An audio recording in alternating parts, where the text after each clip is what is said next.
അൽഹംദുലില്ലാ അവ്വലം വ ആഖിറ.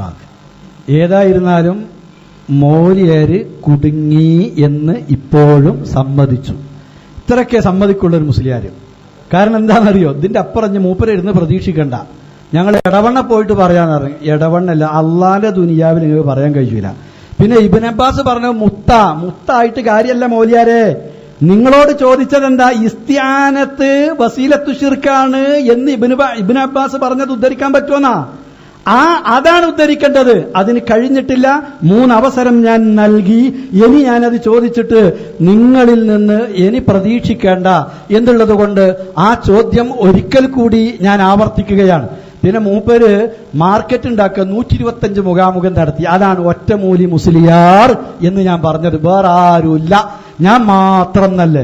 125 ഇപ്പൊ 126 ഇനി ധൈര്യം ഉണ്ടെങ്കിൽ പറഞ്ഞോ. അടുത്ത സംവാദത്തിന് വ്യവസ്ഥ എഴുതി, വ്യവസ്ഥ ഒന്നും വേണ്ടാന്നൊന്നും പറഞ്ഞു നടക്കണ്ട, വ്യവസ്ഥ വേണം. എന്റെ അബ്ദുറഹ്മാൻ സലഫിക്ക് നാസർ സുല്ലമിനേറ്റ ഒരു വ്യവസ്ഥ വേറെ വേണം, മറ്റേ പന്നിപ്പാറക്ക് വേറെ വേണം. അബ്ദുറഹ്മാൻ സലഫിനേറ്റ ഒരു വ്യവസ്ഥ അത് മതി, ഇത് മതി. ഞാൻ നിങ്ങൾ എന്ത് പറഞ്ഞാലും സമ്മതിച്ച് വ്യവസ്ഥ ഇല്ലാതെ ആണെങ്കിൽ അങ്ങനെയും നടത്താനുള്ളതൊക്കെ ഞാൻ നിൽക്കുന്നത്. അപ്പൊ അതുകൊണ്ട് അടുത്തത് നമുക്കൊരു വ്യവസ്ഥ ഇനി എഴുതാൻ പറ്റില്ലെങ്കിൽ ഞാൻ എഴുതി കൊടുത്തേക്കാം, അഭിപ്രായം എഴുതി കൊടുത്തേക്കുക എന്നുള്ളതാണ് എനിക്ക് പറയാനുള്ളത്. എന്റെ അവസാനത്തെ അവസരമാണ് ചോദ്യം ചോദിക്കാൻ. ഇമാം ഖുർത്തുബിയുടെ പേരിൽ നിങ്ങൾ കള്ളം പറഞ്ഞു. എന്താ പറഞ്ഞത്? ഇമാം ഖുർത്തുബിയാണ്, ഞാൻ മുഫസ്സിറും പറഞ്ഞു, 3 മണിമണിയായി പറഞ്ഞു. സഹാബിയെ ചോദിച്ചു, സഹാബിയെ പറഞ്ഞു. മുഫസ്സിറിനെ ചോദിച്ചു, മുഫസ്സിറിനെ പറഞ്ഞു. ഇമാം ഖുർത്തുബി ഈ ആയത്തിന്റെ വിശദീകരണത്തിൽ ജിന്നിനോടുള്ള സഹായതേട്ടം വസീലത്തു ശിർക്കാണെന്ന് പറഞ്ഞു എന്നാണ് ഖുർത്തുബിയുടെ പേര് നിങ്ങൾ പറഞ്ഞ് സമർത്ഥിക്കുന്നത്. അത് കള്ളമാണ്, ദുർവ്യാഖ്യാനമാണ്. ഖുർത്തുബി തഫ്സീറിൽ നിന്ന് അദ്ദേഹം ജിന്നിനോടുള്ള സഹായതേട്ടം വസീലത്തു ശിർക്കാണ് എന്ന് പറഞ്ഞത് ഉദ്ധരിക്കാമോ? അതൊന്ന് വായിച്ച് അർത്ഥം പറയാമോ?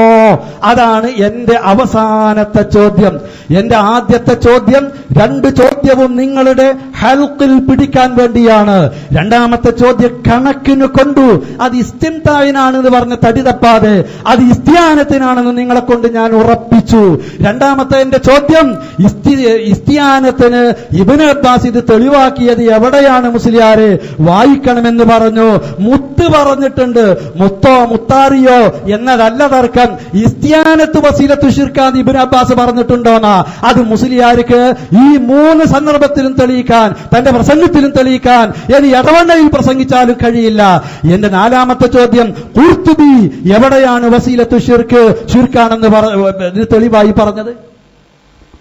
ഹലക്കിനെ കൊണ്ടുവന്ന പണ്ടൊരാള് പറഞ്ഞു, ഓൻ കാലോണ്ട് ചവിട്ട്, ഞാൻ മൂന്നോണ്ട് തടുത്തു പറഞ്ഞു. സംഗതി മൂന്നൊക്കെ ചവിട്ടിട്ടില്ല എന്ന് പറയാൻ ഹലക്കിനാ പിടിച്ചത് എന്നാ. ആരെ ഹലക്കാന്ന് ഒന്ന് ഉറപ്പെടുത്തിക്കാണേ. ഇത് ജനങ്ങൾ കേൾക്കുന്ന സലഫ്, ഇത് നമ്മൾ മാത്രമല്ല കേൾക്കുന്നത്, ലോകം മൊത്തം കേൾക്കുന്നുണ്ട്. നീ CD ഇറങ്ങാനുള്ളതാ. ഇതൊക്കെ മനുഷ്യന്മാരെ കേൾക്കും, ആളുകൾ വരും. നമുക്കൊരു വേദന ഉണ്ട്. KNM സ്റ്റേറ്റ് സെക്രട്ടറി ആയിരുന്ന ഒരാളൊക്കെ ഈ കോലത്തിൽ ആയിപ്പോയി എന്നുള്ളത് നമുക്കൊരു വിഷമുണ്ട്. വെറുതെ അല്ല സിൻഡിക്കേറ്റിൽ അവിടെയൊക്കെ കുഴപ്പമുണ്ടായത്. പോട്ടെ, നമ്മളെ കൂടുന്നില്ല. അപ്പൊ ഏതായാലും 3ാമത്തെ എന്താ? ഇസ്തിആനത്തുൽ ജിന്ന് വസീലത്തു ശിർക്കാണ് എന്ന് ഖുർത്തുബി എവിടെ പറഞ്ഞു? അത് വായിക്കൂന്ന. ഖുർത്തുബി പറഞ്ഞിട്ടില്ല, പറഞ്ഞു എന്ന് ഞാൻ പറഞ്ഞിട്ടില്ല. ഖുർത്തുബി പറഞ്ഞു, ഞാൻ എവിടെയും പറഞ്ഞിട്ടില്ല. ഞാൻ എവിടെ പറഞ്ഞു? ഖുർത്തുബി അങ്ങനെ പറഞ്ഞു എന്ന് ഞാൻ എവിടെ പറഞ്ഞു? അതല്ല തെളിയിക്കേണ്ടത്.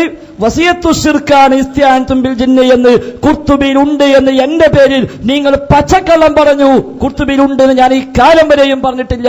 ഇല്ലാത്ത നിങ്ങൾ വെച്ച് ചോദിക്കുക, ചോദിക്കുക എളുപ്പമുണ്ടല്ലോ. ആ വക പണി നടക്കുന്ന സ്ഥലം ഞങ്ങൾക്കറിയാം. നിങ്ങൾക്ക് അത്ര ചോദിക്കാൻ കഴിയുള്ളൂ എന്നുള്ളത്.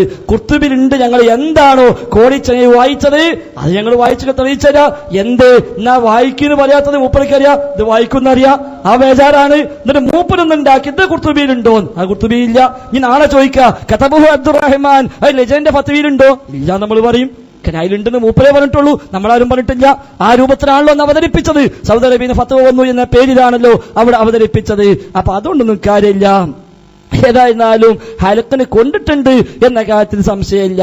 ഇനി വ്യവസ്ഥമാണ് ഞാൻ എഴുതി കൊടുത്തേച്ചോളി, ബാക്കി നമുക്ക് അപ്പം ആലോചിക്കാം. 125 മുഖാമുഖം ഞാൻ നടത്തിയെന്നല്ല പറഞ്ഞത്, ഞങ്ങൾ ഈ കൂട്ടായ്മ നടത്തിയെന്നാ പറഞ്ഞത്. ചെവിക്ക് കുഴപ്പമുണ്ടോ നമുക്ക് അറിയില്ല. ഈ മാലിക് സലഫി പങ്കെടുത്തിട്ടുണ്ട്, ഈ ഫضل ഹക്ക് ഉമരി പങ്കെടുത്തിട്ടുണ്ട്, ഈ മൂസ സ്വലാഹി പങ്കെടുത്തിട്ടുണ്ട്, ഈ സുലൈഹി സലഫി പങ്കെടുത്തിട്ടുണ്ട്, ഈ ഇരിക്കുന്ന ഓരോരുത്തരും പങ്കെടുത്തിട്ടുണ്ട്, അല്ലാത്തവരും പങ്കെടുത്തിട്ടുണ്ട്.